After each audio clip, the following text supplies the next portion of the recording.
The first bill that we have up this morning is by Representative Murphy, House File 2529. Representative Olson, would you care to make a motion to put the bill before us? Sure. I move the Capital Investment Finance Division report for House File 2529. Okay, the motion is before us. Any discussion? This is a division report.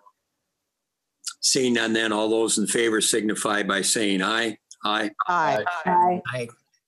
Motion carried. Representative Olson, we have an amendment. Would you care to make a motion?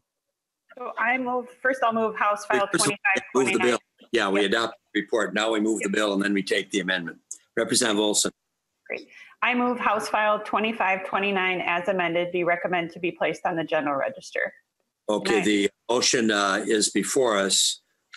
Representative Olson. I will also, Mr. Chair, move the A20-0785 DE amendment for the author. Okay, that motion is before us, and this will get the bill in the shape that the author would like. Any discussion? Representative. Mr. Chair, I apologize. Mr. Chair, would you also like me to move the amendment to the amendment at this time? I was just going to ask Representative Murphy if she wants that moved at this point. I think that helps get it in the order that she'd like. So, Yes, Mr. Chair. make the motion. Yeah, go ahead. Okay, Mr. Chair, I also move that House File 2529A19 amendment to the amendment be moved as well to get the bill in the shape for the author. Okay, any discussion on that motion? Seeing none, then all those in favor signify by saying aye. Aye. Opposed?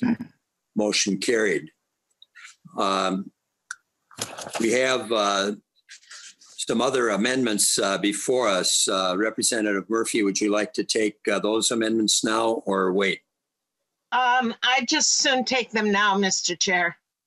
Okay, we have a motion by Representative Davids. So moved. Okay, Representative Davids moves the H2529A16 amendment to the amendment. Representative Davids, would you care to explain your amendment?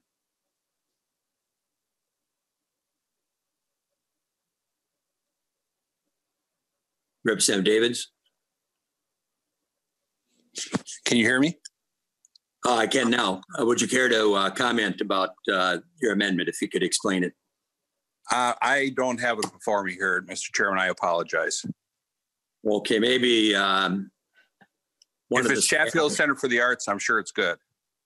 I think most of us have been there more than once. I think we're familiar with it. Mr. Lee, do you have any information on it that very quickly? It's the Chatfield Center for the Arts. Mr. Chairman, I'll move the amendment. And Representative Davids pinned somebody on the stage there at one time. We hear that story every time we go out there. And there's a Spartan marked right there. Okay, the motion is before us. I think we're familiar. It's the Chatfield Center for the Arts. I think the committee's been there more than once. I've been there several times. Any discussion on the amendment? Representative Murphy? Mr. Chair, it deletes the reference to phase 2, and I don't see a real need for it, but it would probably do no harm. Okay, so you accept. Mr. Chairman, maybe we could have House Research explain what it's for. If it's not needed, I'll defer to the chair. I asked Mr. Lee if he wanted to tell us. It would be no, it would be somebody else, Representative Murphy. It would be Miss Dyson. Okay, Ms. Dyson then. Mr. Chair and members, the amendment was requested by the advocates for the project to take out the reference to phase 2. Otherwise, it doesn't change the description of the project. It must be that it's not necessarily a phase, but it otherwise leaves the description of the project intact. Okay. Mr. Chairman, I'll defer to Chair Murphy, whatever she wants. Representative Murphy. Mr. Chair, I just don't see a need for it. Mr. Chairman, Representative Davids. I'll withdraw the amendment. Okay, the amendment is withdrawn. We have another amendment by Representative Torkelson. Representative Torkelson, would you care to move your amendment? Thank you, Mr. Chair. I move, I believe it's the A17, is that correct? That's correct. Yes, I'd move the A17 amendment. Okay, that motion is before us. Representative Torkelson, would you explain your amendment? Thank you, Mr. Chair. This is a project in Martin County. I'm doing this on behalf of Representative Gunther. The project, some of the details of the project have changed, and this is, I believe, a technical amendment to update the language of that portion of the bill. I'd be happy to defer to Mr. Lee or Ms. Dyson for further details. Okay, Ms. Dyson. Mr. Chair and members of the committee, this amendment actually cleans up the amendment so that it properly describes the project. The bill language left out site preparation, and it needs to describe the site preparation and then also some offices. So this would clean it up to properly describe the project. Okay, that seems non-controversial. Representative Murphy. I think that is acceptable, Mr. Chair. Okay, any further discussion? Seeing none, then all those in favor signify by saying aye. Aye. Aye. Opposed? Motion carried. We now have the bill before us. Representative Murphy. Thank you very much, Mr. Chair. I am honored to bring this bill before you. It's a culmination of 2 years of work of our committee. And we had 43 committee hearings over the biennium where we heard almost 250 individual bills, and we received multitudes of bonding presentations on our tours. We traveled the state for 17 long days, 16-hour days, and listening to presentations, telling us about their needs and their hopes and their dreams. This bill is a substantial answer to the people's need for being connected to each one region to another region and throughout. It's also a bill that addresses the basic infrastructure of our state, whether it's the clean water or repairing roads and bridges or needing new ways of meeting and expanding or changing old buildings. It's restoring our natural spaces, and it's giving people a way to address Minnesota together. The governor has talked all year about, or all biennium about bringing Minnesota together. And this really, truly does that. One of the things that our committee heard the most about from every state agency that addressed us was the need for infrastructure, asset preservation, and deferred maintenance. And there's no amounts of money that's in our realm of reality that could address all the deferred maintenance of state buildings in the state. But this makes a really dip into the needs. This bill is just very based. quickly, when I said the bill, the amendment in essence became the bill, but we do have to technically adopt it. So I'm sorry. On the amendment or the bill? Let's adopt the amendment. That becomes the bill. Yes. Any discussion then on the A200785 amendment as amended? And then that'll put the bill as we want to discuss it before us. Any discussion? Seeing none, then all those in favor signify by saying aye. Aye. Opposed, motion carried. Now, Representative Murphy on the bill as amended. And Okay, just kind of continue your comments then. I should have taken it probably earlier than I did, but we now have it before us like you wanted. that's fine. And I'm almost out of my time, I guess. So at this point in time, I will ask Mr.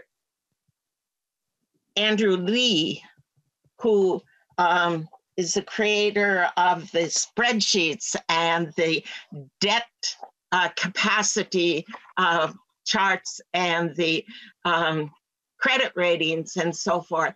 I will ask him to begin his presentation. Mr. Lee?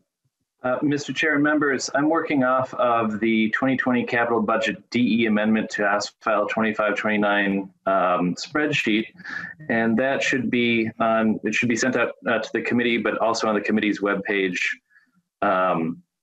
labeled House File 2529 A20-0785, under the amendment, and it says spreadsheet as amended in parentheses, if you're looking for it. It's a portrait spreadsheet that is basically a long list. I'll just be highlighting section totals here. So the first total for the University of Minnesota on line 11 is 161.886 million for both higher education asset preservation and a number of university building projects.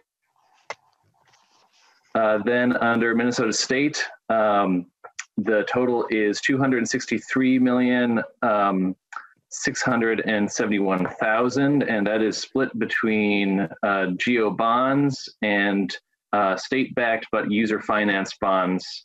The user finance piece is about 40 million, and that's supported by system revenues.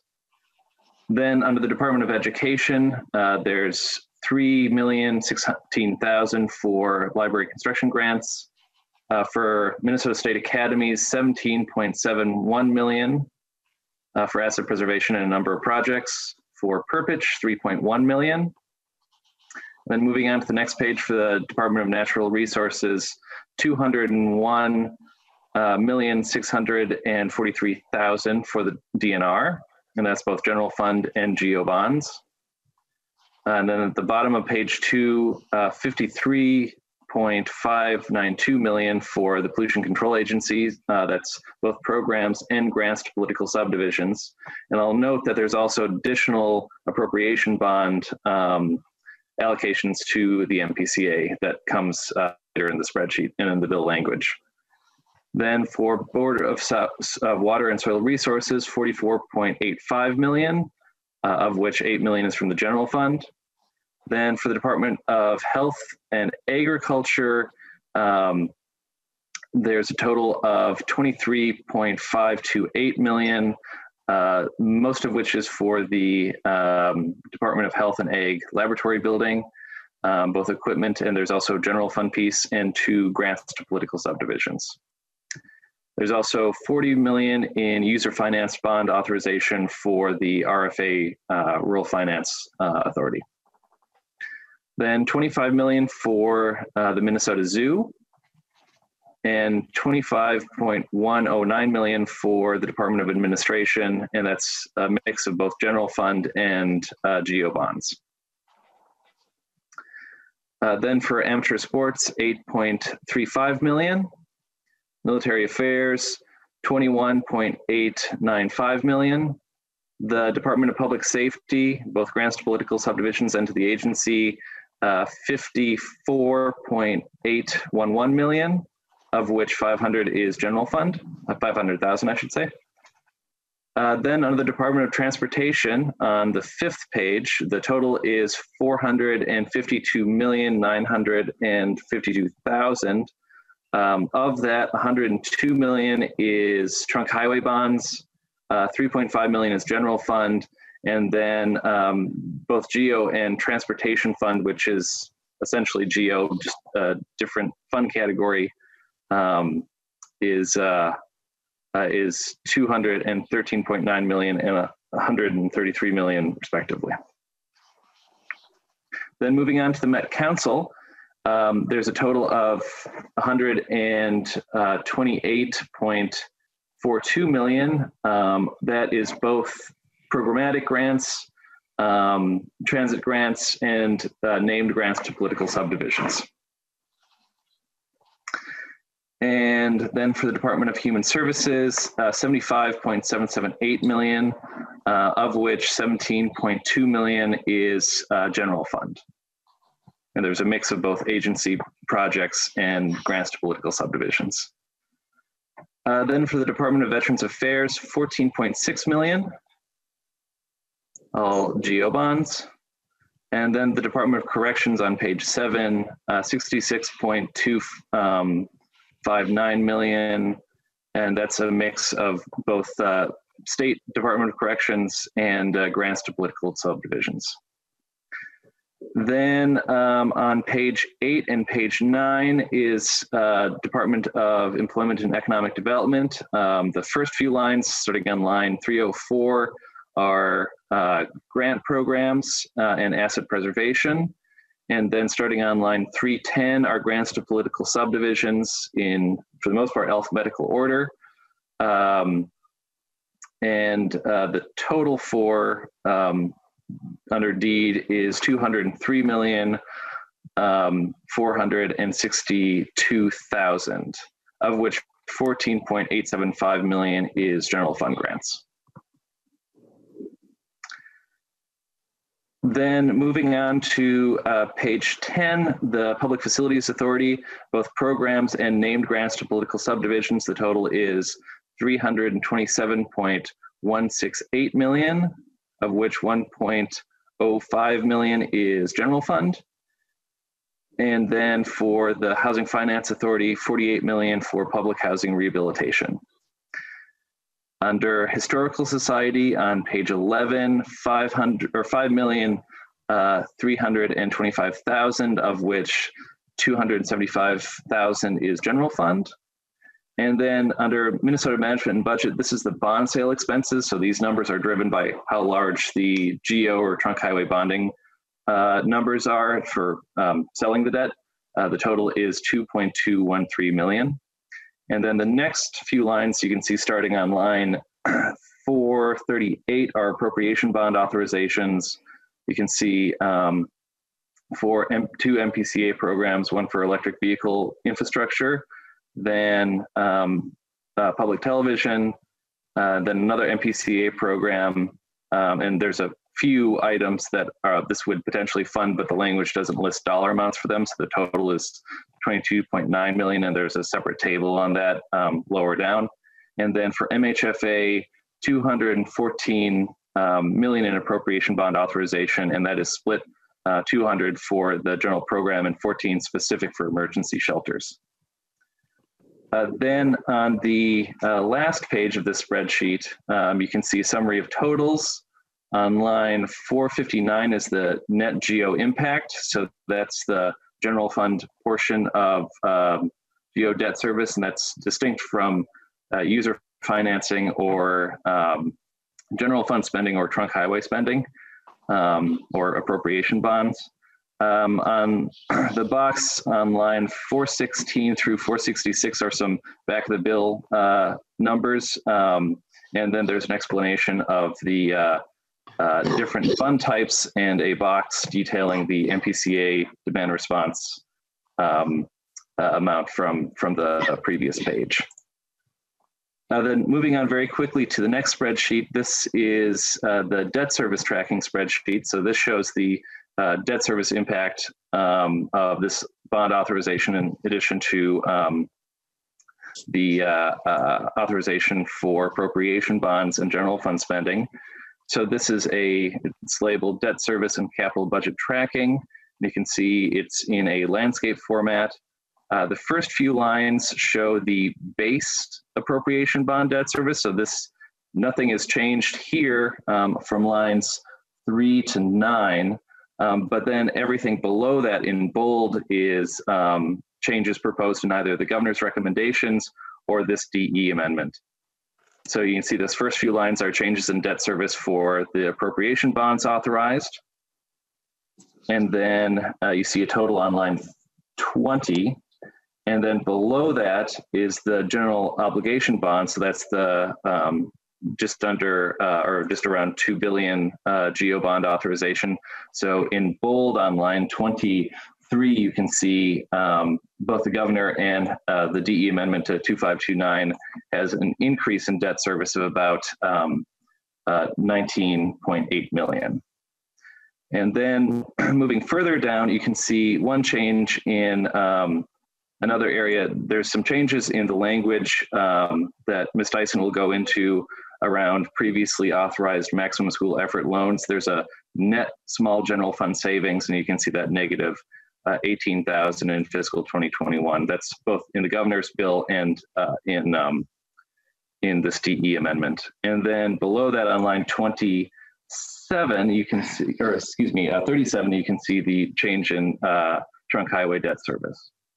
And then on the next page of that landscape spreadsheet is a biennial summary of the governor's and the DE amendments increase in debt service. So whereas the first page showed the base plus increase, this is just showing the difference. So that's the spreadsheets, Mr. Chair, and I'd be happy to take any questions. Okay, are there any questions of Mr. Lee? Representative Garofalo. Thank you, Mr. Chairman. And going to the first spreadsheet, and feel free to defer to maybe to the staff from the committee on these questions. I'm looking at line 203, the Safe Schools, Safe Routes to Schools program. And there is a GO portion as well as a portion, as well as a general fund appropriation. Can someone from the staff just explain why there's a separate general fund appropriation for that as well as GO? Okay, would that be a question for Ms. Dyson or Mr. Lee? I'm assuming Ms. Dyson. Okay. But I don't want to presume that Mr. Lee doesn't know the answer. Whichever, Ms. Dyson. Mr. Chair and Representative Garofalo, it relates to safe routes to school that would be on tribal lands, and they're not eligible for GO bonding. Thank you, Ms. Dyson. Next question then for Ms. Dyson, I presume. Line 388 on the spreadsheet.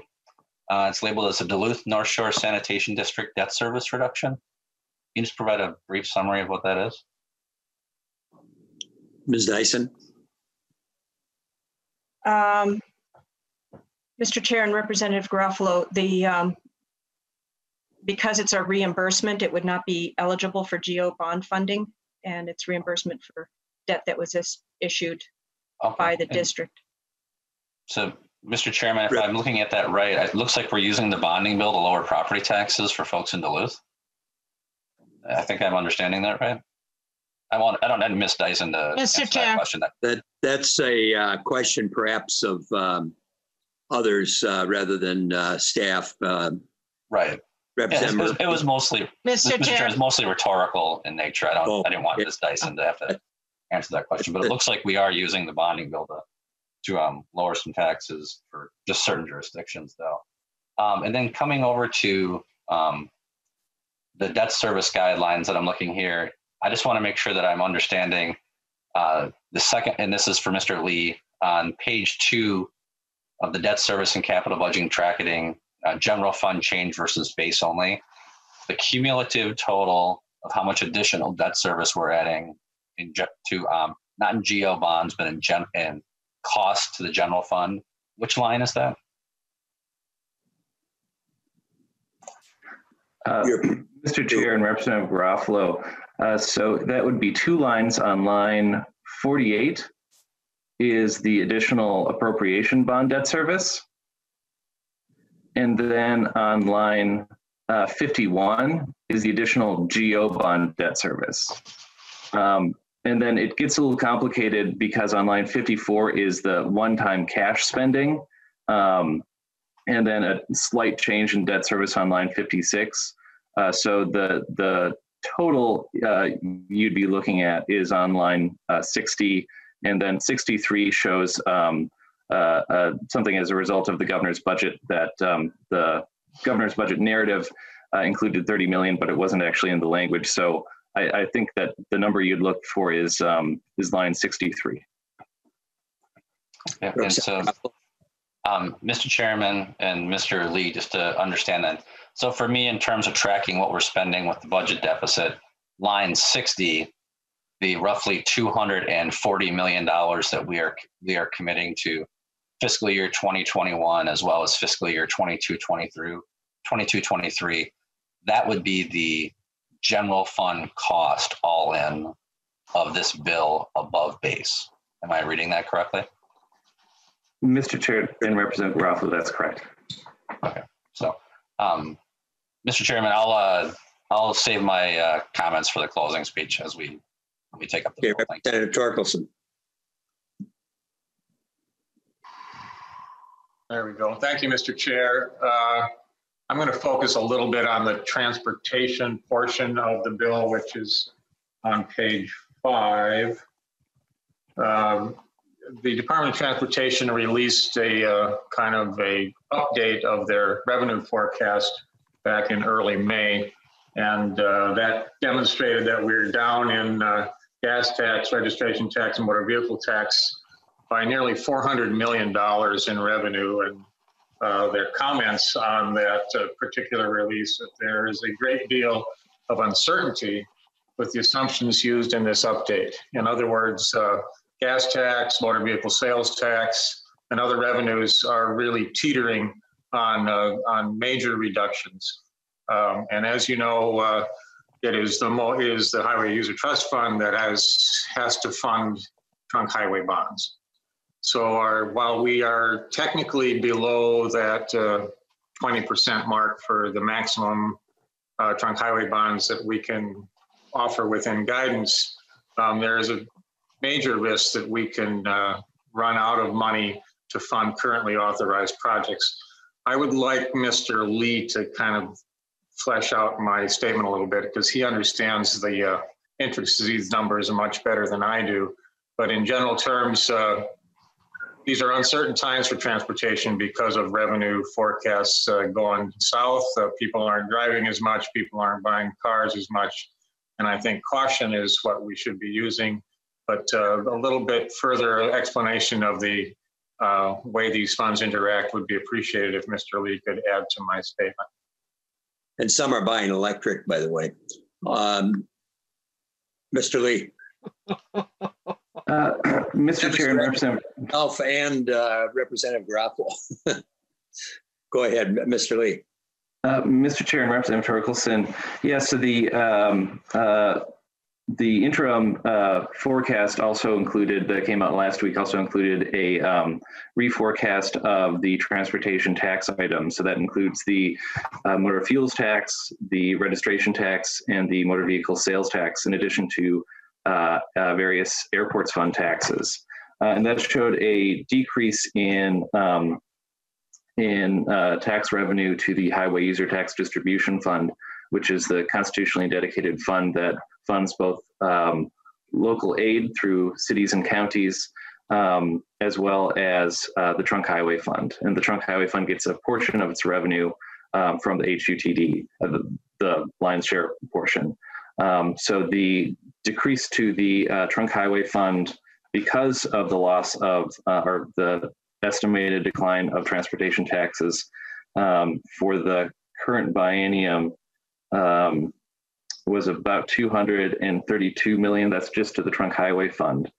And that also impacts the MnDOT's internal debt management policy of allowing no more than 20% of state transportation resources be used for debt service. Right now, the debt service, as that percentage is about 16.6%, and that is an increase from about 16.5%.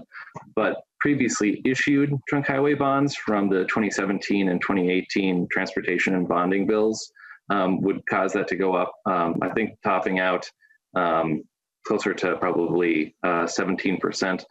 Unfortunately, the tails estimates are not available in the transportation funds forecast. The reforecast was only for the current biennium. So in November, there'll be a better sense of where the state is at with that 20% limit. But in the guidance that the Department of Transportation gave with the reforecast, they estimated that the maximum additional trunk highway bond capacity as a result of the forecast changes was about 480 million. But another issue would be having to find the trunk highway cash available to pay for the debt service. And I hope I answered the question. Representative Tork. Well, thank you, Mr. Chair. Thank you, Mr. Lee. I think that helps a lot. I just have one other suggestion. It's my understanding that the chief executive of a certain electric car company is not satisfied with the way he's being treated in the state in which he's operating. Perhaps we should recruit that company. Maybe they could come to Minnesota and build Teslas here. Just a thought, Mr. Chair. Well, Representative Torkelson, some of us were here in the legislature when we tried to attract, when Governor Perpich was governor, the Saturn plant. And I understand we were one of the finalists, but in the end, we didn't get it. So we've been down that road before. Representative Albright. Thank you, Mr. Chair. I'd like to just direct a few questions towards Chair Murphy, if Chair Murphy, we all recognize that there is a very precarious nature to the smaller municipalities with the local match. And I'm just wondering if you have verified with those folks if the match is still available based upon the loss or declining rate of revenue. And if you could verify for me how many or what specific projects are truly shovel ready, given the current status of the economic situation. Representative Murphy. Mr. Chair, we are rechecking that, and we are getting new every day. Cities are calling in to say that it's going to be difficult, but we have a list that has projects ready to go within the next 6 months, between now and 6 months from now. And there's considerably numbers of projects that are indeed ready to go. And those at the University of Minnesota and the MinSCU systems are absolutely ready to go. Mr. Chair. Representative Albright. Yeah, thank you, Mr. Chair. My next question would be pointed at Mr. Lee. Mr. Lee, in a typical bonding cycle project, we authorize the letting of bond issues based upon the bonding bill. I'm just wondering if you could, for the sake of the members of the committee, identify kind of the mechanics of when those bonds are let and in what sequence those are let out over the course of a number of future months. Mr. Lee. Mr. Chair and Representative Albright, certainly. So the MMB assumes that a certain percentage of each year's bonding authorization, if there is a bonding authorization, is the actual project's cash flow over a number of years, because MMB only releases money for the projects after there's a grant agreement and when there's a cash flow needed. So for example, if a project 1 year only needs pre-design and design, they only get the money for the pre-design and design in that year, and then they get a larger amount when they move into construction. So MMB for each revises these estimates with each bonding cycle, but assumes that about 15% of the amount authorized in a bonding bill will come from the bond sale in that year. So for example, if a bonding bill is authorized in this year, about 15% of the cash flow would happen in 2020 in the bond sale that would take place this year, about 35% in 2021, another 35% in 2022, about 13% in 2023, and about 2% in 2024. And those are estimates, as some projects can start quicker, and some projects take much longer, but that's usually what MMB estimates for kind of all of the projects combined as an average. Representative Albright. Mr. Chair, I'll leave my questions at that, but for the testifiers, I guess one final comment or question, you could certainly answer this, or even Chair Murphy, but given the statements made by the minority leader in the House recently with regard to a bonding bill, I'm just wondering why we're bringing up a bonding bill in Ways and Means until we hear a response from the governor. I didn't hear the last part. You said until we what?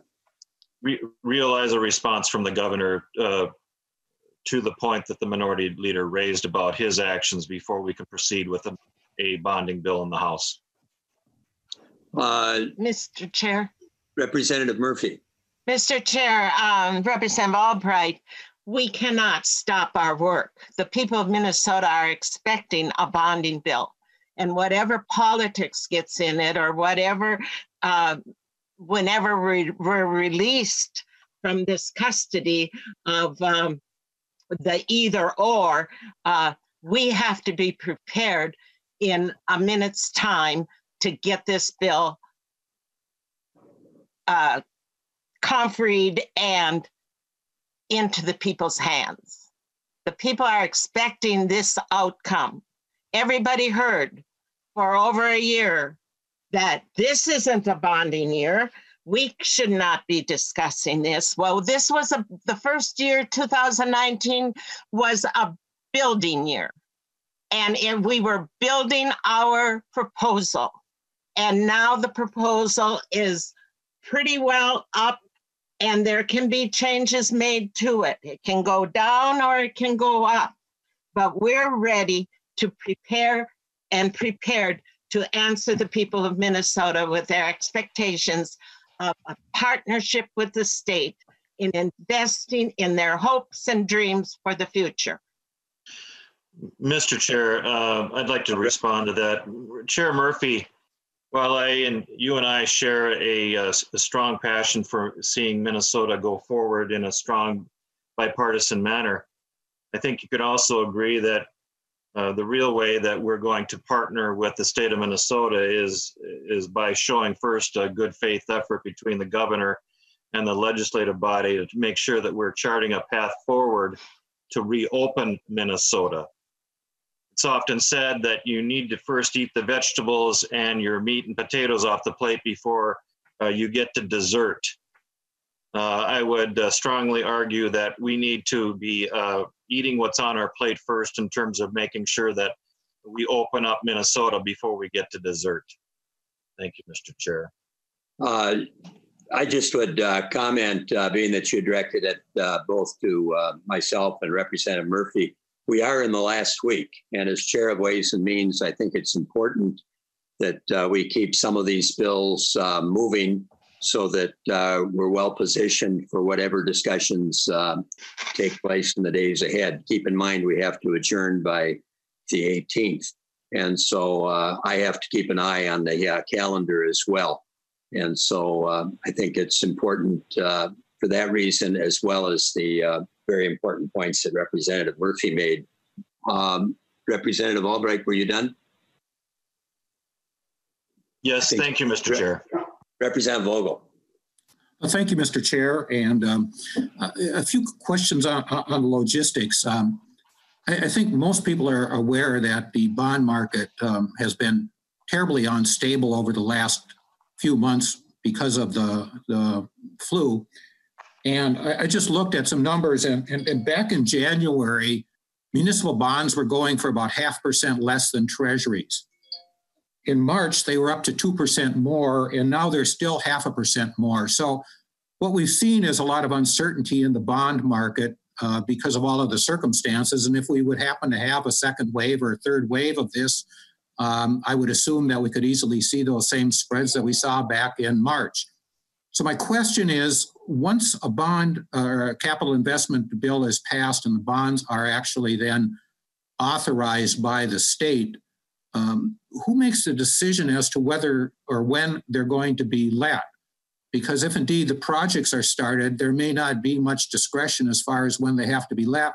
And if we happen to get into another peak of maybe being 200 over treasuries like we were back in March, that's going to add significantly to the cost. So I'm not sure who to ask the question to, if somebody is around from MMB or if somebody is aware of how that process is done. But we're in such an uncertain environment. I'd like to know how these things are going to be let so that the state doesn't get into trouble. I'm not sure if anybody's here from MMB, but I think it's a general rule that they probably go out in August. But I do know from history, MMB watches the market very closely.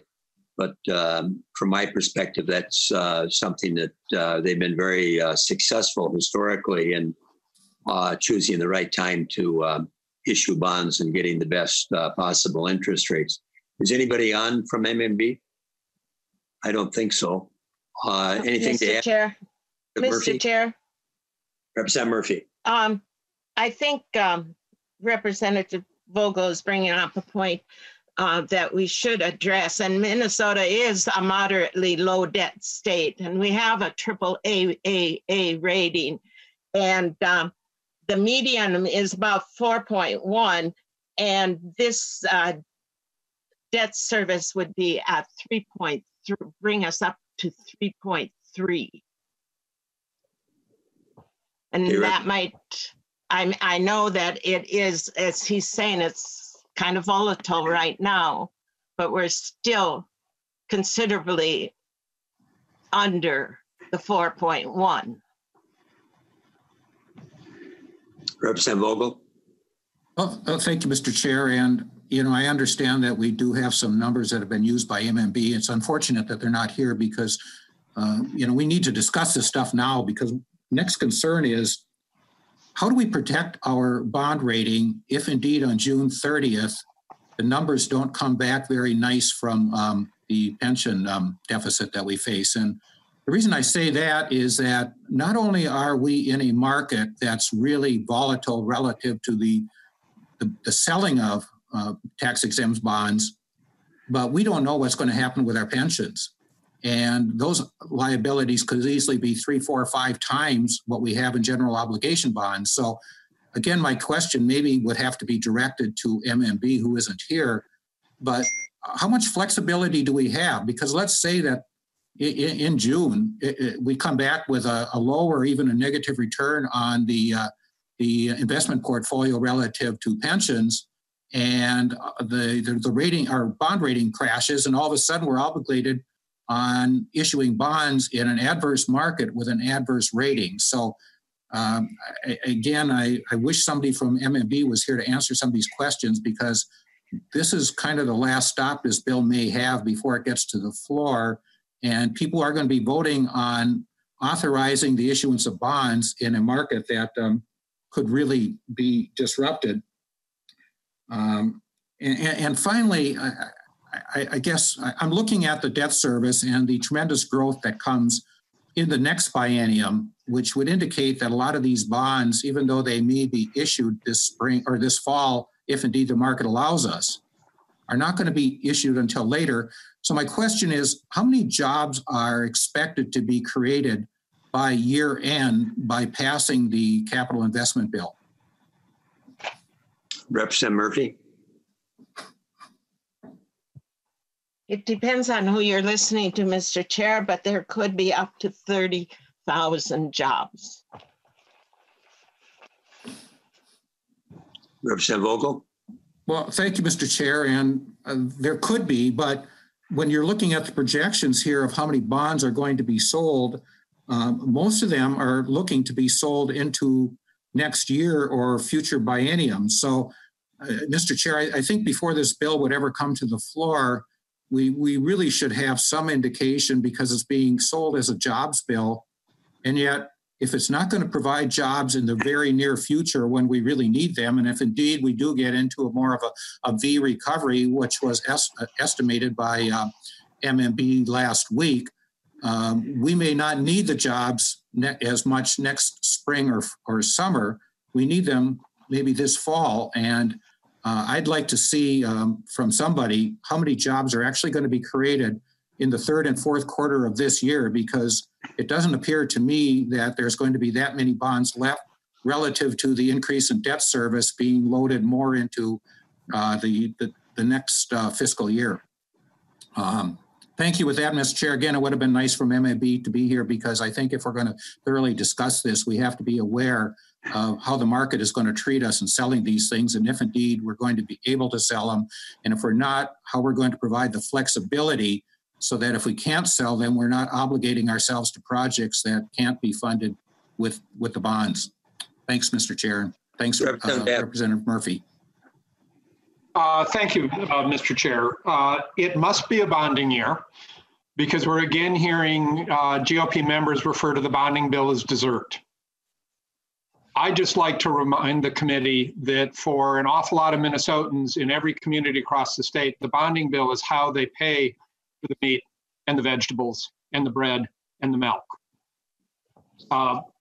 Members, the construction industry went into this virus-induced recession pretty strong.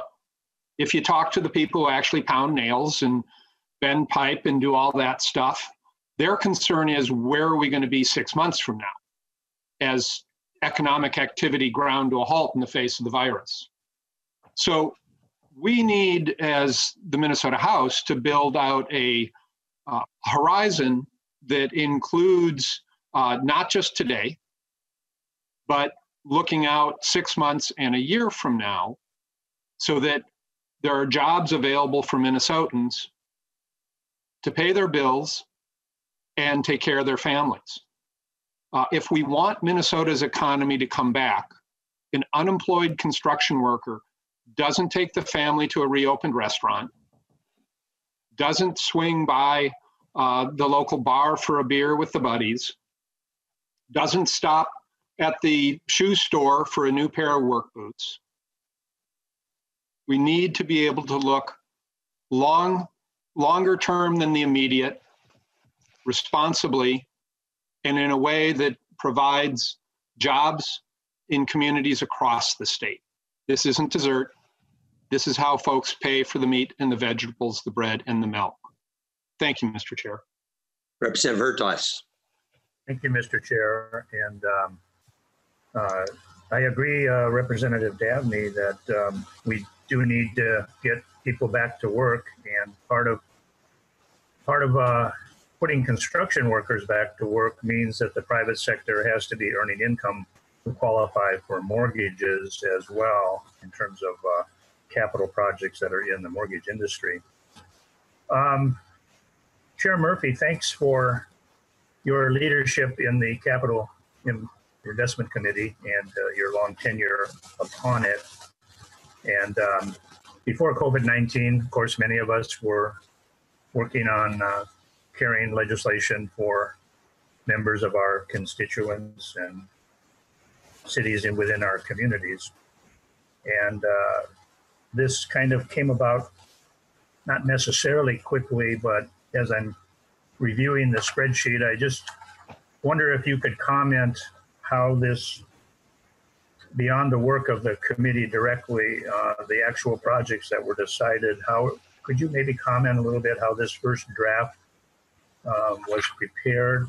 Was there any involvement of the minority in putting this together, this first spreadsheet that you presented?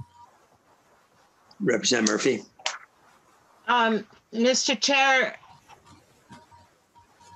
yes, the minority was involved, and the committee was involved as a committee completely.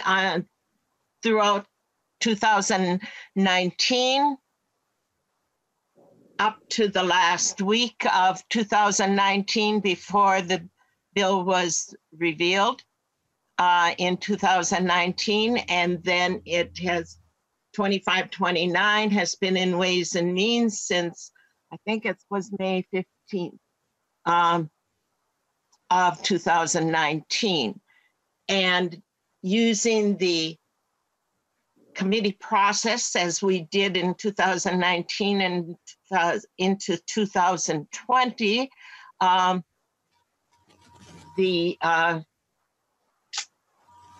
committee had complete input into this bill until March 17th.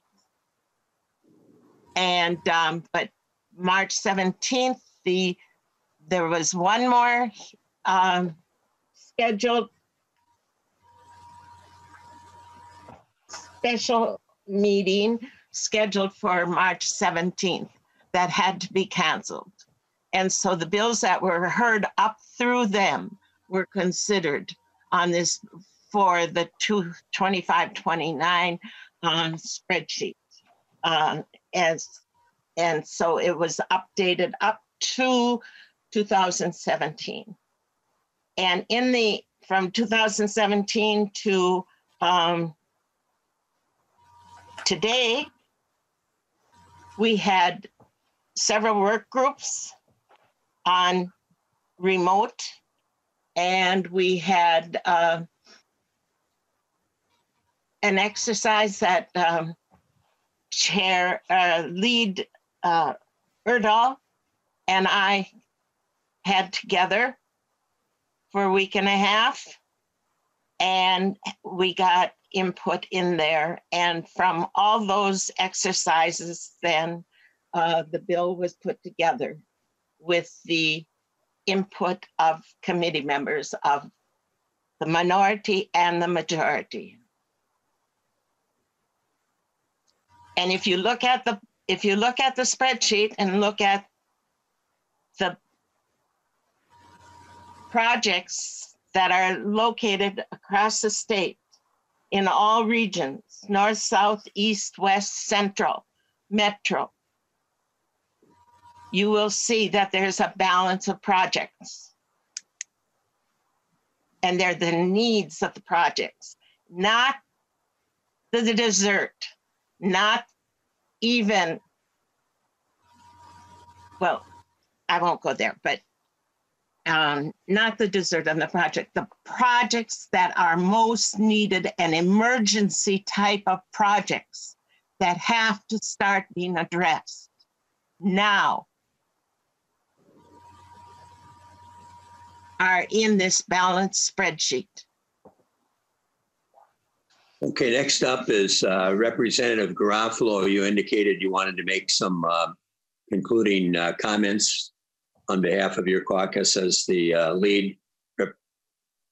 Mr. Chairman, I'll wait until Representative Hornstein.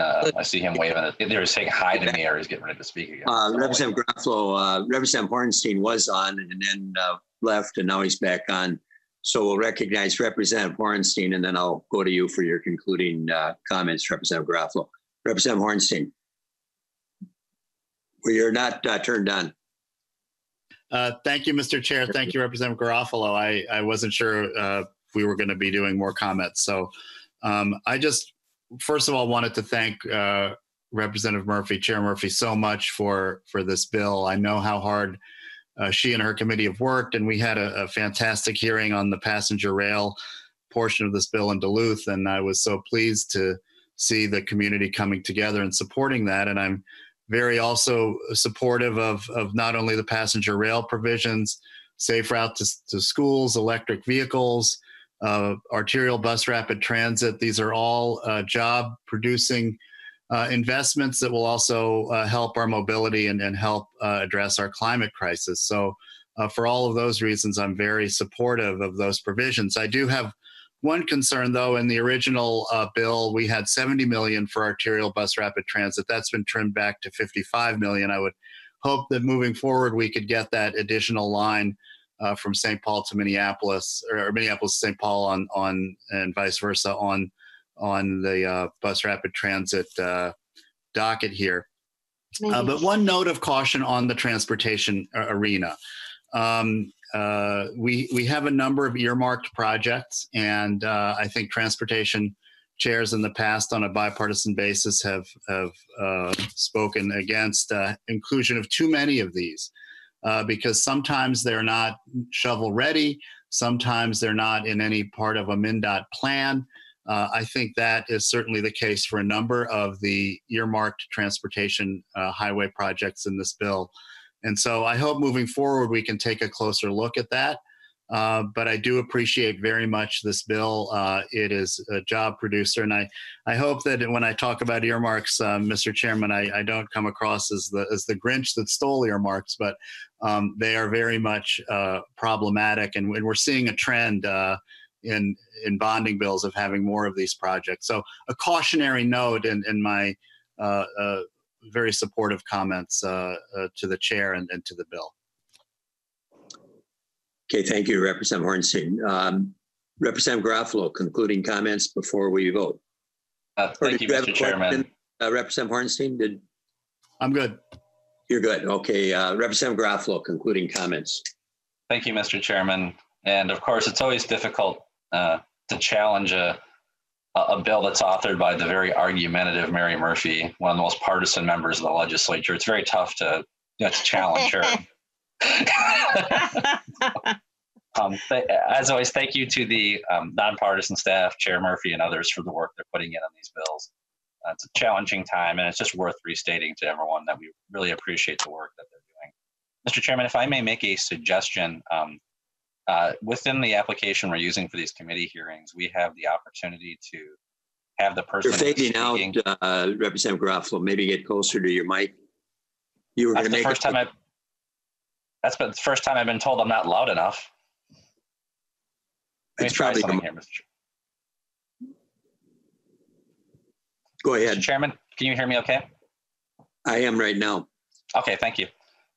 So if I make a suggestion, Mr. Chairman, that for nonpartisan staff, if we could allow them the opportunity to share their screens when they're presenting spreadsheets, I think it'd be easier for members to know which documents they're covering and at which times. If that's just a suggestion for you and nonpartisan staff as we go forward, it helps members.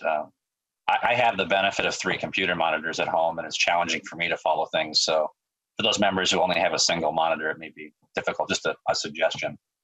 So Mr. Chairman and members, the bill we have before us today ignores a major reality, and that is that the governor is currently exercising emergency powers in an arbitrary fashion. Right now, the governor has decided on his own that bars and restaurants at the Minneapolis-St. Paul airport can be open, but the bars and restaurants across our state cannot. He's also decided that last week the state's largest candy store opened, which is a good thing. I'm glad that they're open. But I want that opportunity for other businesses across Minnesota.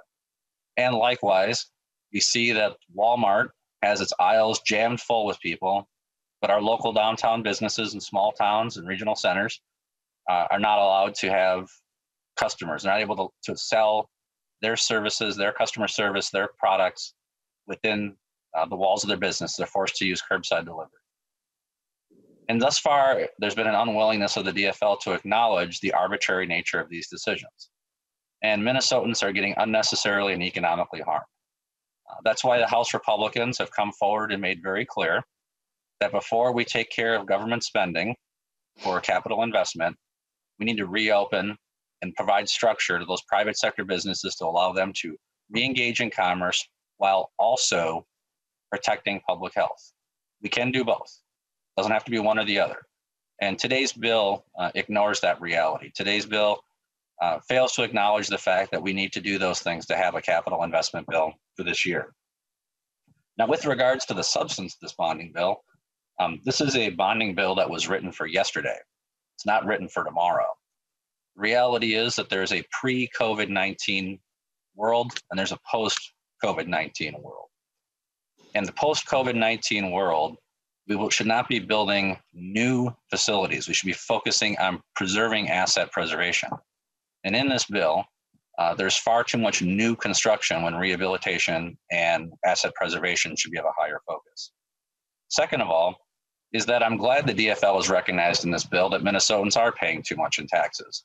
But it is unfortunate that we're using the capital investment bill to provide tax relief to one community, and that is the city of Duluth. I don't think that's fair. I don't think that's right. I certainly share the goal of lowering taxation and lowering the cost of government for everyone in the state of Minnesota. I don't believe the bonding bill is the right way to do it, and I certainly don't believe it should be giving preference to one community. Third and finally is the cost of this bill. This is the Ways and Means Committee. This is a fiscal committee, and we have a responsibility to balance the budget. Facing a $2.5 billion budget deficit with a state unemployment rate in excess of 25%, we've seen in consecutive days the DFL has first proposed pay raises for government workers, and now today is proposing to add an additional $240 million above forecast for additional debt service on government spending.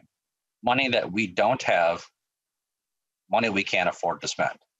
And members, I'll leave you with one last statistic because I believe that there is a level of fiscal denial going on with many members of the legislature, sadly on both sides of the aisle.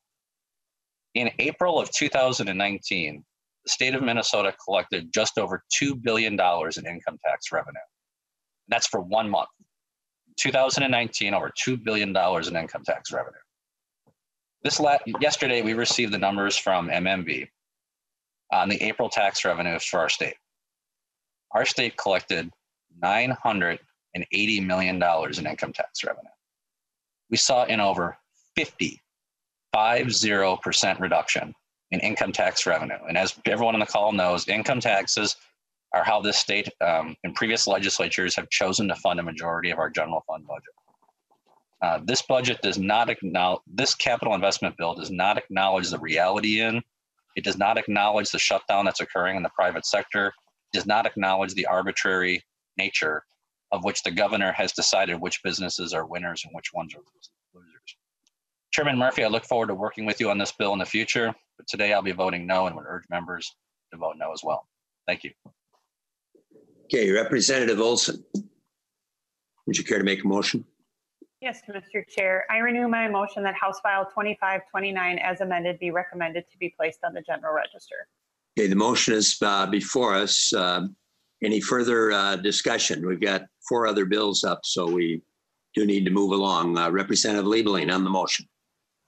Yeah, thank you, Mr. Chair. I just wondered, and it doesn't have to be now, but I'd like some clarification maybe from Mr. Marks, because what Representative Garofalo just said about the downturn in our tax collections, I was under the understanding that we had let people delay paying their taxes. And I had understood from the state economists that that was something that was injecting some uncertainty. So I thought it was kind of unfair to say this is a measure of our economy right now when we know very well that there's a really good reason why that's so. But I'm just going to leave it there. And if maybe at some point, maybe Mr. Marks could comment on that and see if I'm correct or if I'm misunderstanding something. Okay, and I do want to give Representative Murphy a chance to wrap things up before we vote on the motion. Representative Murphy, any further comments? Mr. Chair, I accept the things that have been said, and I could answer them bit by bit if we had more time. But I truly believe the bill that is before you is a bill for today and tomorrow. It addresses the emergencies across the state in public safety, clean water, and using our natural resources to the best of our abilities and the highest ways that we can. This is a bill that will benefit our kids and the next generation. It is a bill for today and a bill for tomorrow. Okay, thank you, Representative Murphy. With that, Ms. Sparkman will take the roll. Representative Carlson. Aye. Carlson, aye. Representative Olson. Aye. Olson, aye. Representative Garofalo. No. Garofalo, no. Representative Albright. No. Albright, no. Representative Bernardi. Aye. Bernardi, aye. Representative Davids. No. Davids, no. Representative Davnie. Aye. Davnie, aye. Representative Driscowski. No. Driscowski, no. Representative Eklund. Aye. Eklund, aye. Representative Hamilton. No. Hamilton, no. Representative Hansen. Aye. Hansen, aye. Representative Hausman.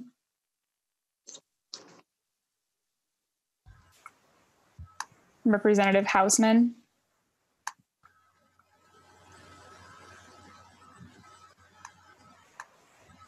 Representative Hertas. No. Hertas, no. Representative Hornstein. Aye. Hornstein, aye. Representative Kresha, excused. Representative Liebling. Aye. Liebling, aye. Representative Lilly. Aye. Lilly, aye. Representative Long. Aye. Long, aye. Representative Mariani. Aye. Mariani, aye. Representative Marquardt. Aye. Marquardt, aye. Representative Nelson. Aye. Nelson, aye. Representative Noor. Representative Noor.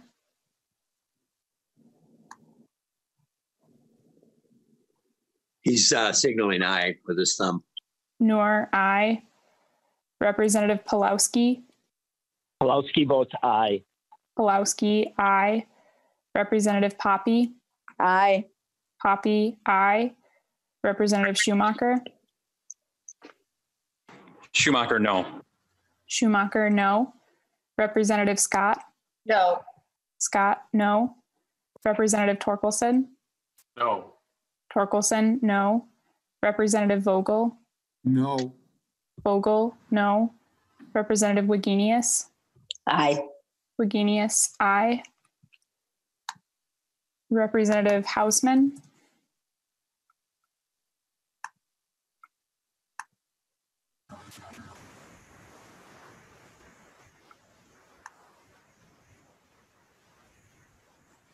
Representative Hausman.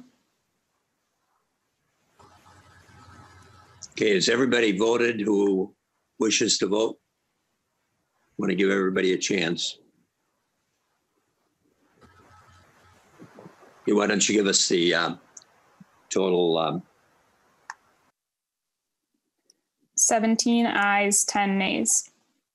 And the bill has passed and will be forwarded on to the general register. Thank you, Representative Murphy. And thank you, members of the committee. Thank you, Representative Carlson. You're very welcome. And good luck in the future on getting the bill into law.